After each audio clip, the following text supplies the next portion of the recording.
মন থেকে বলছি, এই আমল যদি একবার আপনি করেন, তাহলে আপনার আশা উদ্দেশ্য যতই কঠিন হোক ইনশাআল্লাহ দ্রুত পূরণ হবে। প্রিয় ভাই, আমি যে আমলের কথা বলবো সেটি খুবই সহজ আমল। একবার আপনি করে দেখতে পারেন। আমি এটা বলবো না যে আপনার আমল কবুল হবেই হবে, তবে হ্যাঁ, আপনার আমল তখনই কবুল হবে যখন আপনি মুত্তাকি পরহেজগার হতে পারবেন, সব পাপাচার থেকে বাঁচতে পারবেন, পবিত্র হতে পারবেন। তো প্রিয় ভাই, একবার আল্লাহর প্রতি ভরসা রেখে এ আমল করেন। আপনার যে আশা রয়েছে, অনেক দিনের আশা, দীর্ঘদিনের আশা, সেই আশা ইনশাল্লাহ পূরণ হবে। তো প্রিয় ভাই, সর্বপ্রথম যে কাজটি করবেন, উজু করে নেবেন। উজু করার পরে আপনি একবার ইসমে আজম পড়বেন, না তার আগে দুরূদ শরীফ পাঠ করবেন, তারপরে ইসমে আজম পড়বেন।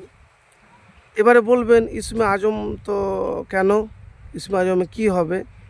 আমি এতটুকুন বলবো, একটি হাদিস থেকে আমি যতটুকুন পেয়েছি, রসুল্লাহ সাল্লাল্লাহু আলাইহি ওয়াসাল্লাম নিজেই বলেছেন। বুরাইদা রাদিয়াল্লাহু তাআলা আনহু বলেন যে রসুল্লাহ সাল্লাল্লাহু আলাইহি সাল্লাম দেখেন, এক ব্যক্তি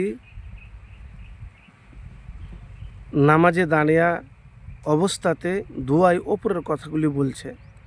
তখন তিনি বলেন, যার হাতে আমার জীবন তার শপথ, নিশ্চয়ই এই ব্যক্তি আল্লাহর কাছে তার ইসমে আজম ধরে প্রার্থনা করেছে। যে নাম ধরে ডাকলে তিনি সাড়া দেন, আর যে নাম ধরে চাইলে তিনি প্রদান করেন। তিরমিজি শরীফ 3475। তো প্রিয় ভাই, আমি এতটুকুন আপনাকে বলবো যে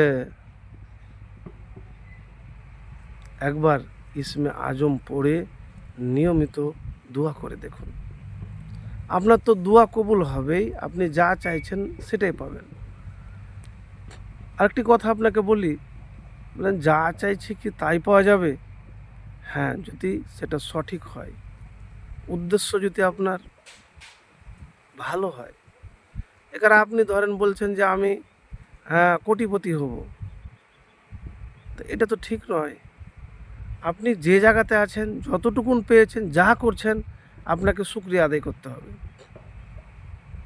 হ্যাঁ, মানুষের আশা থাকতে পারে, আপনি বলতে পারেন, দোয়া করতে পারেন যে রব্বুল আলামিন যেন আমাকে আরও কাছে হাত না পাততে হয়, আমাকে মৃত্যু পর্যন্ত তুমি ধনী করে রাখো। তো প্রিয় ভাই, একবার এইভাবে আমল করেই তো দেখুন, হতে পারে আপনার জীবনের সব অভাব, দারিদ্রতা দূর হয়ে যাবে। আরেকটি আপনাকে কথা বলবো, যে কথা হলো যে যখনই কোনো আমল করবেন তখন নিরাশ হতাশ হবেন না। তো সেই ইসমে আজমটি বলবো, যে ইসমে আজমের কথা আপনাকে আমি বলেছি।